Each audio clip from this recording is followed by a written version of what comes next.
તું જોઈ લે જાગી, આ કોણ બોલે કયા દેશમાં? આ બોલવા વાળો છે ક્યાં બોલે છે, ક્યાં રહે છે?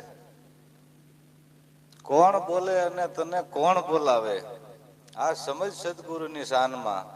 માતે અંતરપટ છે, આડો પડદો છે, એને આગો ખેવી નાખ અને પછી ધરા તપાસી લે તું ધ્યાનમાં.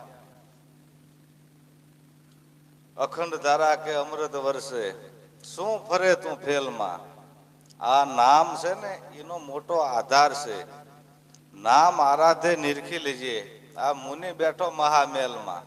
મહામેલ એટલે આ શરીર નથી, આમાં નથી બેઠો, આ બોલવા વાળો બહાર છે.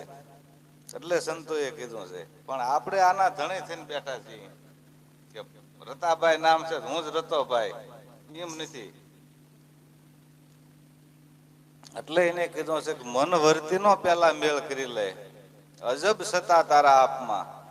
દાસ બળદેવ ગુરુ સવારામ શરણે, આ ઝુકતી મળી મને જાપમાં. આ અજંપાની જાપની એવી તાકાત છે ભાઈ. આપણે ખેડ છે, નકરું વાવી દીધે કાંઈ થઈ જતું નથી. એની માહે કેટલી મહેનત કરવી પડે છે. એમ કબીર સાહેબે પણ કીધું છે કે હે જ્ઞાની, તમે કરો વિચાર, આ બોલનારો ક્યાં વસે? તો એને એવું કીધું છે કે પાણીથી છે પાતળો, આ ધુમ્મસ કરી ધાર, આ પિંડ બ્રહ્માંડથી પરસે એ નો ધારાનો આધાર. પાણીથી પાતળો એટલે તમે પાણીના પકડે રાખો તો હાથમાં ન રહે. પછી ધુવાડા હોય એને પકડે રાખો તે હાથમાં નથી આવતો. એટલે કીધું છે પાણીથી છે પાતળો, ધુમ્મસ કરી ધાર, આ પિંડ બ્રહ્માંડથી પરસે એ આ નોધારાનો આધાર. નોધારું એટલે શરીર છે, એના આધારે શરીર હાલે છે.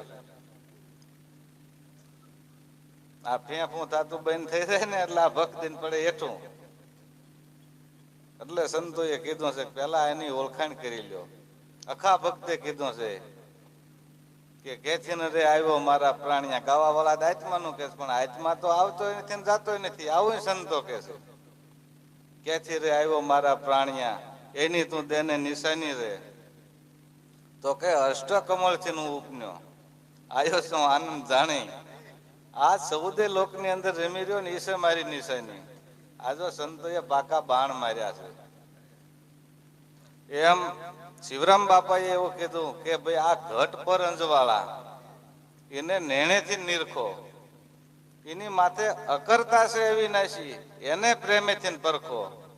આ મુક્ત પદ એ નિર્વાણ પદ છે, ગુણેશો જ્ઞાન ઘરકો, આ બિન અજંપા જાપ, આત્યમ છે અદકો, જેથી ઉસ્કુને સંભાળો. તમારો અજંપો ના નથી પૂગતો એવું કે છે. બિન અજંપા જાપ, આત્યમ છે અદકો, અદકો એટલે નોખો, જેથી ઉસ્કુને સંભાળો. પછી એને કીધું મૂળ કમલમાં વાસ તમારો, સંગમાં નહીં કોઈ પાસ, દીદાર કોઈ દેખે નહીં છતાં પોતે સાક્ષાત્કાર, આ ભાસ તમારો. મૂળ કમળ એટલે આનું મૂળ છે. એટલે કીધું છે કે મૂળ કમલમાં વાસ તમારો, સંગમાં નહીં કોઈ પાસ, દીદાર કોઈ દેખે નહીં છતાં પોતે સાક્ષાત્કાર, આ ભાસ તમારો. પછી કીધું અષ્ટ કમલમાં સુવાસ ઉશ્વાસ, એની મધ્યમમાં લાગ્યો તાર. આ ઉલટ ને સુલટમાં અદ્વૈત પોસે, આ નુરત સુરત નો તારા જાપ તમારો. પછી કીધું છે કે ની તત્વી પર નિશાન લગાયા, આ તત્વ રહિત વસ્તુ છે. એટલે કીધું છે કે ની તત્વી પર નિશાન લગાવ્યા, આરે ઘટની પાર. ગુરુ રત્નગીરીએ આવી રીત બતાવી કે તમે પોતે સાક્ષાત્કાર, આ ભાસ તમારો. પછી કીધું શિવરામ સન્મુખ સેતીન બેઠા, આ તો પારક જ્ઞાન પ્રતાપ, શુદ્ધ ગુરુપદ સન્મુખ સડતા, અખંડ ભાષ્યો આપ, આ અનુભવ અમારો. શુદ્ધ વસ્તુ છે ને એ હોના જેવું છે, એની અંદર કોઈ વસ્તુ ભળતી નથી, એને શુદ્ધ કહેવામાં આવે છે. એટલે સંતોએ તો કીધું છે ખરા ખેરનું બધાને, પણ હવે આપણે સાંભળવા ખાતર સાંભળતા હોય. અખા ભક્તે કેમ કીધું ભાઈ ગાવા વાળાને ગમ નહીં, સાંભળવા વાળાને નહીં કઈ ધરસકો અખો કે